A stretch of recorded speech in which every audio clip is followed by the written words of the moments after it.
Coming up on Talk About It, radicalisation. We're told it's an increasingly real threat in Australia. But how does it happen? As a young Australian Muslim, I've witnessed many Australians being radicalised, and nobody was there to actually prevent it from happening. Who does it happen to? Men aged 18 to 35. They might be married, they might not be married. They may have education, they might not be educated. Why would an Australian teenager consider becoming a jihadist? And what's being done here to tackle it? This is, let me state, a prevention program. I'm Delarani.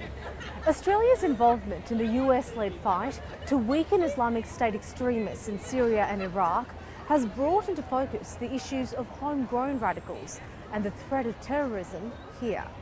One of those is Khaled Sharoof. He became the public face of Australian jihadis after posting a photo of his 7-year-old son holding up a severed head. He is one of dozens who have travelled to the region, and many are described as having been radicalised. But although the headlines would seem to tell us otherwise, radicalisation isn't something that's unique to Islam. Catherine Grau takes a look.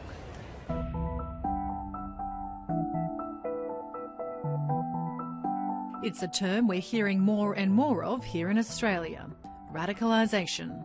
Australian authorities have reportedly thwarted a terror attack involving the abduction and beheading of a member of the public. On how Australia is responding to the threat of terrorism. Will give Australia's security agencies wider powers to stem the flow of radical fighters. He seems to have been influenced. He seems to have been radicalised. But what is it really? Radicalisation, a process in which individuals develop, adopt and embrace political attitudes and behaviours that diverge substantially from the norms and laws of mainstream society. Radicalisation in itself is not a problem. In fact, you have a lot of elements of society may be considered radical. Mick Jagger, for example, was once considered a radical. Radical thoughts and beliefs in themselves are not dangerous at all. But when those radical beliefs turn violent, they become dangerous. Despite the current media focus, the violent extremism of Islamic State militants is not a new phenomenon. We do hear a lot more about it in the newspapers, and of course the media does give a lot of attention to the Salafi jihadi form of terrorism. But within Europe, for years, they've had to grapple with different forms of terrorism. In Spain, for example, the ETA, which is a group of Basque separatists, have committed the most acts of terrorism. In places in Italy, for example, the Red Brigades have also committed acts of terrorism there.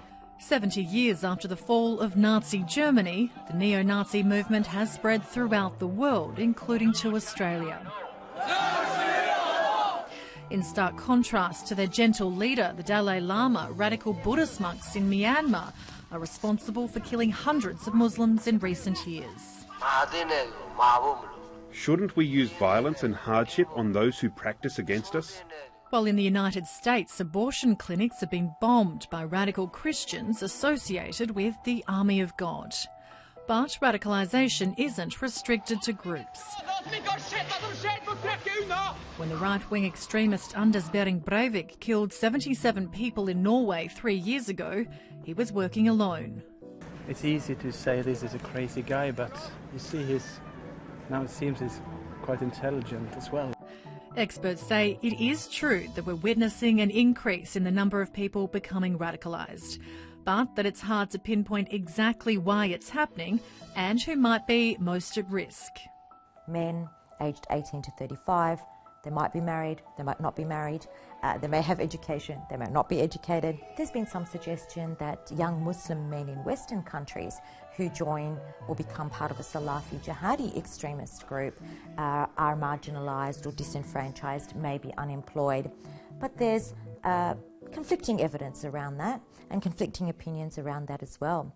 But regardless of background, the internet makes access to some of these ideas much easier. We have a problem with one sheikh, his name is Sheikh Google. And Islamic State extremists seem well aware of that, with a public relations strategy producing content often in English that experts say is specifically targeting young Westerners. But it's not that simple. because we also have to look at the situation in which people go to the internet, the context in which people interact with that information on the internet, what is causing certain young people to walk away, but other young people to keep going. I guess in the 21st century, the first thing that comes to mind is like Islam and terrorists and all that type of thing. But yeah, obviously there's all those other different types, but none of those come to mind, like Ku Klux Klan. I suppose radicalisation to me is when you take a certain set of ideas and you take it to the extreme, kind of almost illogical conclusion of what those ideas would mean. Like if people want to go and be radicalised or whatnot, they can do that in themselves. They shouldn't be having a religion with them and saying, yes, we're standing up for Islam and this is for Islam, and generalising the whole population. And a fault of that is because everyone else, all of us are all suffering because of it, and Australia has become a place where people are looking at me differently when I'm born here, and I'm Australian as well, do you know what I mean? And it's just really sad. Death and destruction. Yeah, basically, yeah, radicalisation just means going too far. I think that there's too much of a focus on Islamic extremism and not the fact that we've lived under Christian extremism for centuries. It's a shame that that word is kind of just earmarked for bad things, because, you know, some people are radical and do crazy things which are amazing. So although radicalisation is something that can happen across many different religions and cultures, today we tend to hear about it more in regards to Islam. The government says at least 60 Australians are fighting with Islamic State and other groups, with at least another 100 supporting them. 18-year-old Afghan-Australian Abdul Numan Haider was believed to have been one of those people. Authorities were monitoring him for several weeks after he displayed increasingly radical behaviour. In September, he was asked to come to a Victorian police station and talk to the Joint Counter-Terrorism team. It was here that he was shot dead after allegedly stabbing 2 police officers. The investigation into his death is still ongoing. Police say they are also looking into how the young man came to be radicalised, although many of his friends and family deny that he had been. The incident shocked both his local Muslim community and the country, but it also raised questions. If radicalisation was a factor, whose responsibility is it to try to prevent it from happening? Is it the community, the mosque, or their Muslim leader, the Imam? Sheikh Abu Ayman is the Imam here at the Hume Islamic Youth Centre in Melbourne, and he joins me now. Sheikh, thank you so much for your time. You're most welcome. Sheikh, I want to start by talking to you about the Melbourne teenager Abdul Numan Haider, who was shot dead by police officers after he attacked them with a knife. What impact has that incident had on your community? The hatred made by the media was so terrifying to our community, and I'm sure for anyone hear it other than our community will be terrified too. The little information that we do have was the fact that he was carrying a knife and that he attacked the police officers. He had been previously, suspected in supporting ISIS, at least on social media. When you hear that type of information about a young Muslim man in Australia doing that, how does that make you feel? And is that something that you worry about, that there might be others in your community that might also be going down that road? And how many times the police been targeted by young men and not young men? Gangs, drug addicts, drug dealers. How many police being shot in the streets when they go to the operation, attacked in guns and in what they call it, special weapons being carried by these people? I didn't see the media in anyhow put so much emphasis on that. What do you tell the youth? What do you tell the youth? Doesn't matter what I tell them. They look at me as a dumb imam. This is what they used to do. When I say to them, don't interfere, don't do this, don't think of the media, don't think of that. We are here in the country to live in peace and harmony together. Then they hear the Prime Minister saying, we should do this for the rest of the Australian to live in peace. Like we are the people who are making no peace in the country. Sheikh, we haven't had an incident in Australia, but there is a lot of fear that there might The be an lot of incident in fear, you Australia? made that fear. The media and the government made that fear in the people. Not we made that fear. As an Islamic Youth Centre, what can you guys do? How can the Muslim community come together and stand in solidarity to support each other and support the rest of the Australians? Because a large majority of you are not violent. Go ask the government, they tell you what we do. I'm asking you as the Imam of this Islamic Youth Centre. Ask the government better than me. But surely as the leader of this Islamic Centre... We teach them, we educate them, we communicate with the police towards them, we sit them with the police to talk with each other, we do all that. So then are you concerned that there are going to be more angry young Muslim men out there who might become radical? Can you see me angry or not? Yeah. Say it. Yes. So to be recorded here, and I am not young. Are you going to stop it? With all the means I can, not because of you, no. Because of me. Because I am a civilized person. Because I am a Muslim and I worry about my kids. And my kids, every Australian is my kid. Not the Muslims only, including you. Sheikh Abu Ayman, thank you so much for your time. You're most welcome.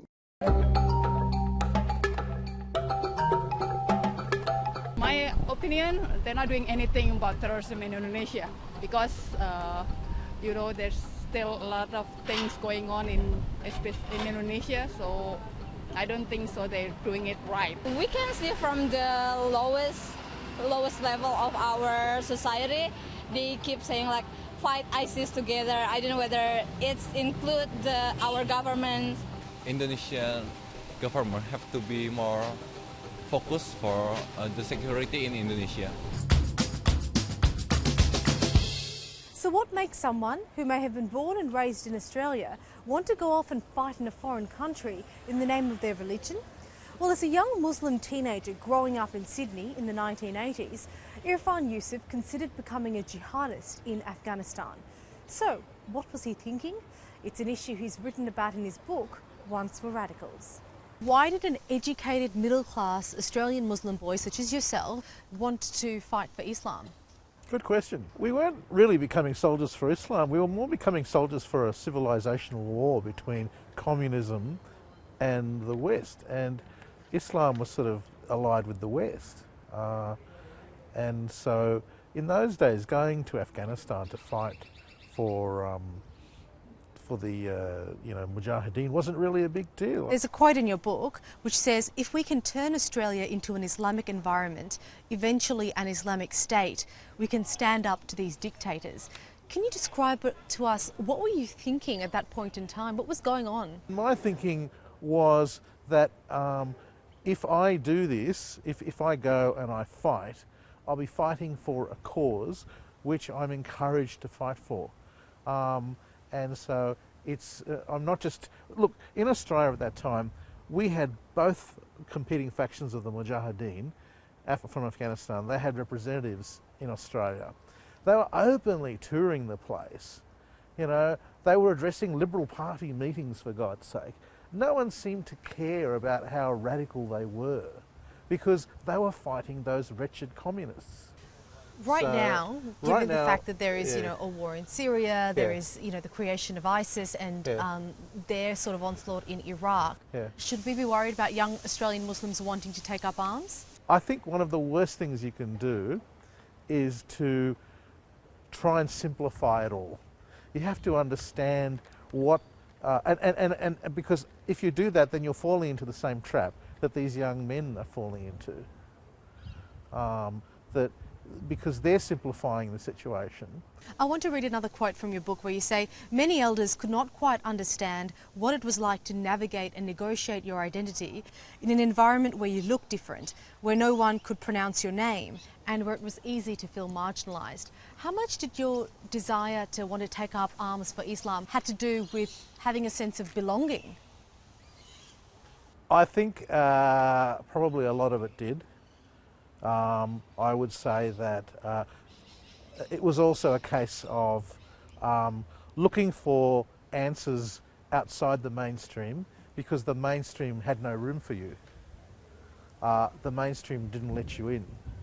So you've got to find your own mainstream, as it were. Why would a young Australian Muslim want to fight for Muslims in Syria, or as in your case, Afghanistan? Can you describe to us the thinking behind that? Look, I can't describe you the thinking of every single person. I can only describe you what my thinking was. And my thinking was that if I do this, if I go and I fight, I'll be fighting for a cause which I'm encouraged to fight for. So Irfan, what changed for you? I wasn't terribly physically fit, so the idea of climbing over the Hindu Kush mountains wasn't very palatable. But ideologically? I realised that I could get the same political kick in the mainstream. I realised that there were enough places in the mainstream where I could achieve really what were socially conservative goals without having to, go and fight overseas. But as we know, radicalisation isn't just something that happens in Islam. In Europe, there have been consistent warnings about right-wing extremist groups, often associated with the neo-Nazis, radicalising the young. And in Canada too, where former street kid Daniel Gallant was recruited when he was 18 years old by a white supremacist group. One of the things that made me vulnerable to the radicalization was that I was already an angry youth who was disenfranchised. The movement gave me a direction to vent my anger, and the doctrine of the movement gave me a direction to vent the anger and a particular group of people to identify as being responsible for the state of my life at that time and everything that I was angry for. I pledged to fight or an assault each day for a year in the beginning when I dedicated myself to the movement. After that, the frequency would have decreased, but the intensity increased. I've been involved in all sorts of fights and battles, and where Molotov cocktails and stabbings and so forth have happened. After close to 10 years within the movement and a lifetime of angst and anger and violence, I hit a spot where I had a dissociative memory of watching and witnessing my mom get beaten and raped when I was quite young. Following that was my last assault, where I had taken a hatchet to a First Nations man, and following that was the birth of my son. And when I held him after he was born, watching him be born, it was like I was staring at myself, a reflection of me, and what I did not want to bring him into. A counselor had told me that there was no resources available for people like me, and that I would be best to kind of de-radicalize, or as he put it, deprogram myself through attending post-secondary education. So I started college at 26 with a grade 7 education. And then that has led me to where I am today, where I'm the director and founder of Exit Canada, which is assisting young extremists out and developing strategies to do so. With warnings, there's a growing number of young people who could be radicalised here in Australia. What's actually being done to tackle it? This is, let me state, a prevention program, right? It's not a program that you're actually dealing with people that have been radicalised or have gone down that path. It's about preventing people from going down that path. Participants are taken through a training manual aimed at teaching them how to identify certain behaviours that may indicate someone is either at risk of becoming or is being radicalised. There are 3 levels of the TRU model. So hypothetical examples, often based on true stories, are used as case studies. So person X was a typical schoolboy, 14 years old, and he used to play footy on the street, hang out with his friends. A gentleman approached him and asked him to attend a local mosque, and they also started speaking about jihad there and promoting conflicts between Islam and the West. Do you think that that's when you would intervene? Definitely. Those taking part say their work is needed now more than ever. Given the sensitive nature of their work, they've asked to have their identities kept hidden. As a young Australian Muslim, I've witnessed many Australians being radicalised, and nobody was there to actually prevent it from happening. So with this type of training, I would realise how to notice it, when to be concerned and when to actually intervene, because nobody's intervening. I don't feel threat that much from ISIS. I feel more threat from stupid people. People who don't think, they just see the surface of the problem. Dr Hasdalal from the Australian Multicultural Foundation runs the national program. We're talking specifically about extremism, and particularly religious extremism or radicalisation. What are some of those behaviours that people should look for? Look, when it comes to the program that we roll out in terms of the radicalisation indicator model that we use, which is called TRIM, which was developed by Monash University, it's really a simple tool to be able to identify some of the changes in one's social behaviour, and that could be family grief, it could be loss, it could be unemployment, it could be discrimination, it could be rejection. So there's a whole range of areas there. And then also to identify whether there are shifts and changes in one's ideology that excuse from the mainstream. What the toolkit does is firstly identifies and shows an awareness, and then it also provides opportunities where you develop community networks, community engagement, where to go for community support, and how do you actually help people in terms of provide them with possibly another narrative, or maybe go to the solution. It could be, you know, a job, it could be counselling, it could be back to education, it could be providing other narratives, or it could be just simply being able to sit with someone and have that frank and open dialogue. Can you give us some specific examples of success from this program? Yeah, certainly. I mean, first the numbers. We've had over 40 young people who have trained 2 other volunteers, so that's double the numbers, and people have gone out and have addressed large groups and small groups, adults and young people. But also what's been interesting, we've run a whole range of Muslim leadership programs over the last 8 years, and within that group we've had young people that have had some, I suppose you could say, have had some problems, have had some trouble, where they've taken part in this program and now delivering the training themselves. Islamic fundamentalists often tend to hijack the image of Muslims and grab the headlines, presenting themselves as the voice of Islam. But the large majority of Muslims around the world condemn groups like ISIS, going out of their way to disassociate themselves with its activities. In the UK, a group of young Muslims fought back against the message of Islamic State militants with a social media campaign, Not in My Name. Because my religion promotes tolerance for women, and you have no respect for women.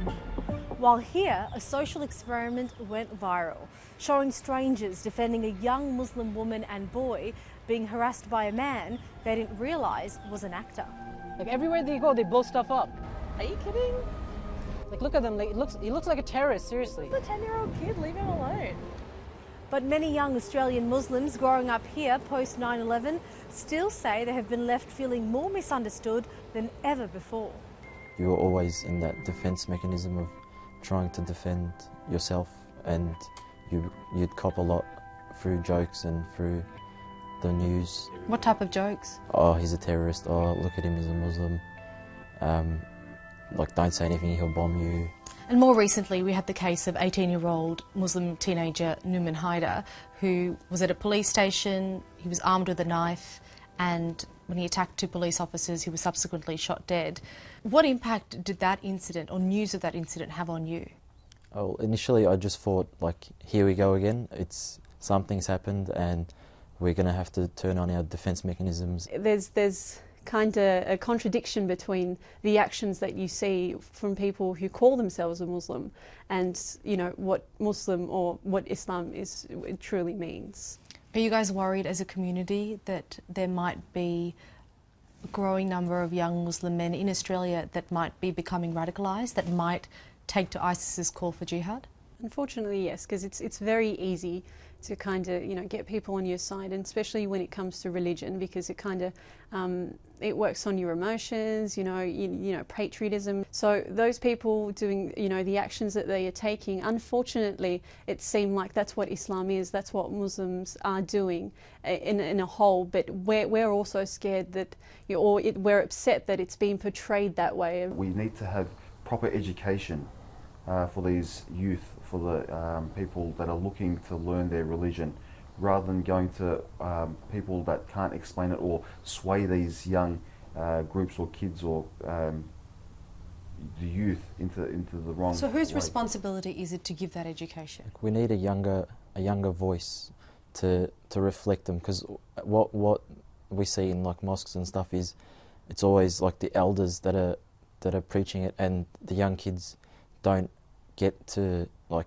they don't see a voice. They always just say, oh yeah, this is what we're being told. How does it make you feel when you see so much media attention on, you know, radical Muslims, but perhaps not the same media attention on, you know, radical people from other religions? They say bad news sells, so I think they're doing their job as well in one aspect. But I guess what they need to do is, as you were saying, they need to probably concentrate on other mainstream Muslims as well, rather than just the radicals. Like, it's easy to blame the media, but we should first point the blame on ourselves, because we are the ones that are responsible for this sort of media attention getting to the news. Like, we can't just sit there and go and expect the media to make positive news about Muslims.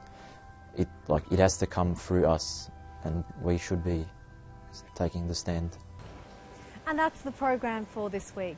Remember, you can join the conversation on Twitter by tagging me at Del_Irani, or head to News 24's YouTube channel to catch up on your favourite parts of the show. From the team here, thanks for your company. I'm Del Irani. I'll see you next week.